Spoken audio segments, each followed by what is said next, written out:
নমস্কার সবাইকে। আজ আমাদের বিএসসি নার্সিংয়ের কেমিস্ট্রি ক্লাসে টিচার একটি গুরুত্বপূর্ণ বিষয় আলোচনা করছেন। Topic electrochemistry Kohlrausch law.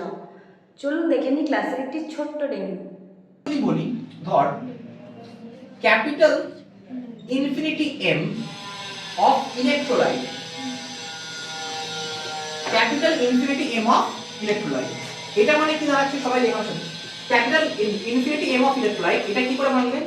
Small lambda M naught of cation, cation মানে এখানে তুই এটাকে পজিটিভ দিতেও পারিস, plus lambda M negative of infinity of anion. তার মানে পোলার শ বলছে ইলেকট্রোলাইটকে যদি আমি ডিসোসিয়েট করি কোন সলিউশনে, তাহলে আমি একটা ক্যাটায়নিক পার্ট পাবো, একটা অ্যানায়নিক পার্ট পাবো। তার মানে ক্যাটায়ন হোক বা অ্যানায়ন হোক, ক্যাটায়ন হোক বা অ্যানায়ন হোক, একটা ক্যাটায়নিক পার্ট পাবো, একটা অ্যানায়নিক পার্ট পাবো। যদি আমি বলি সাপোজ ধর lambda M naught of NaCl, তাহলে এটা ডিসোসিয়েট করলে কি হবে বলতো? স্মল ল্যাম্ডা, এটা ক্যাপিটাল ল্যাম্ডা, এটা কিন্তু স্মল ল্যাম্ডা। ক্লিয়ার হচ্ছে? তাহলে lambda M naught of Na plus plus lambda M naught of Cl minus. Obviously কথা সিম্পল অ্যাজ।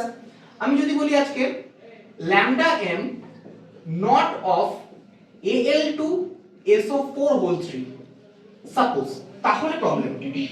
তাহলে কেন প্রবলেম? কারণ ইন্টারনালি যদি আমি এটাকে ডিসোসিয়েট করতে চাই, ইন্টারনালি আমি যদি এটাকে ডিসোসিয়েট করতে চাই, তাহলে কিন্তু অ্যালুমিনিয়াম 2+ এর ভাঙছে, তাহলে lambda M naught of Al3+ তো, আর এই যে আগের 2টা এটা ফ্রন্টে যাবে, এই যে আগের 2টা এটা ফ্রন্টে যাবে, মানে তার মানে এটা কি হবে? নিজেরাই বল, 3 হবে আগে, হ্যাঁ কি না? তারপর lambda M naught of SO4 2-। Clear করতে পারলাম? এইভাবে তোরা তখন ক্যাটায়ন আর অ্যানায়নটাকে ডিসোসিয়েট করে লিখবি। ক্লিয়ার? এই যে আগের টার্মটা, এই টার্মটাকে আমরা বলি কোলরাস ল এর অ্যাকর্ডিং মোলার ডেফিসিয়েন্ট। ওটা দিতেই হবে অবভিয়াসলি, না হলে তুই 1 মোলের জন্য, তুই যদি 2 না দিস তাহলে অ্যালুমিনিয়াম কম মোলের জন্য বার করবি। 1 মোলের জন্য তুই ইকুয়েশন মারলে অ্যালুমিনিয়াম কম মোল পাচ্ছিস, 2 মোল পাচ্ছিস, সেজন্য আগে 2 মাল্টিপ্লাই না করলে কি করে হবে?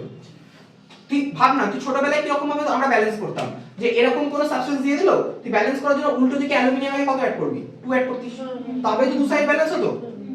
ক্লিয়ার করতে পারলাম? সেম অ্যাজ, তাহলে 2 মোল অফ এটা 2 মোল অফ এটা, মানে শুধু Al3+ SO4 2 মেরে ভাঙলে হবে না, না সামনে ওগুলো দিতে ওগুলোকে ভাঙতে হবে। আমি যদি বলি lambda M naught of CH3COOH, এটা কি করে ভাঙবো?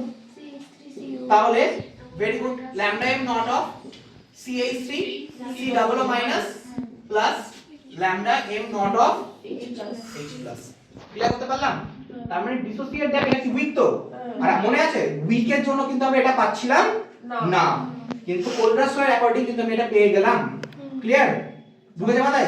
কোলরাস ল এর অ্যাকর্ডিং কিন্তু আমি এটা পেয়ে গেলাম। এটা হবে অবভিয়াসলি এক্সিস্ট করবে তো, তার মানে কিন্তু আমাকে এই দুটো ভ্যালু পেতে হবে। আমাকে কি পেতে হবে? এই দুটোর ভ্যালু পেতে হবে। তাহলে এই দুটোর ভ্যালু কি করে পাবো আমি? এই দুটোর ভ্যালু কি করে পাবো? ধর পরের দিন যখন অঙ্ক করব তখন ক্লিয়ার হয়ে যাবে। HCl নিবি, কি নিবি? HCl, আর CH3COONA নিবি, কি নিবি? CH3COONA। তাহলে এখান থেকে Na প্লাস ছিটকাবে, আর এখান থেকে H প্লাস বের হবে, তাহলে এই দুটোর ভ্যালু পেয়ে যাবি। তাহলে ওই দুটোর ভ্যালু পেয়ে গেলে প্লাস করে দিলে তুই এটা পেয়ে যাবি।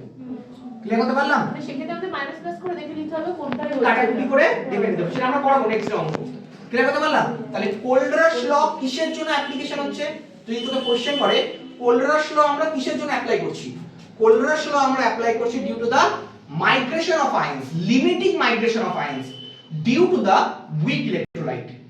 When we will find the graph, the weak electrolyte will be not consider the lambda m naught. আমরা lambda m naught কিন্তু weak electrolyte এর জন্য খুঁজে পাচ্ছি না, তাই কি না? lambda m naught weak electrolyte এর গ্রাফে কিন্তু আমরা খুঁজে পাইনি। তাই lambda m naught মানে মোলার কন্ডাক্টিভিটি, বা আমি যদি বলি limiting molar conductivity of weak electrolyte find করার সবথেকে বেস্ট উপায় কি? কোলরাস ল।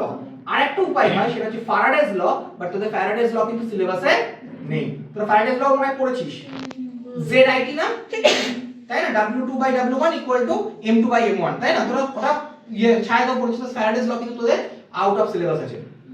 ক্লিয়ার করতে পারলাম? আর এখান থেকে আমাদের নেক্সট চ্যাপ্টারের রেট অফ ইকুয়েশন স্টার্ট হয়, মানে change in concentration divide by time period. যেটা আমরা কাইনেটিক্স। এরপরে চ্যাপ্টার কি আমাদের কেমিক্যাল কাইনেটিক্স। ঠিক আছে, বাট আমরা কেমিক্যাল কাইনেটিক্স না করে আমরা কিন্তু ডাইরেক্ট কনসিডারেশনে যাব, সেটা হচ্ছে কি আমাদের হ্যালোকাইনেল কেন এন্ড হ্যালোভ্যালেন্স।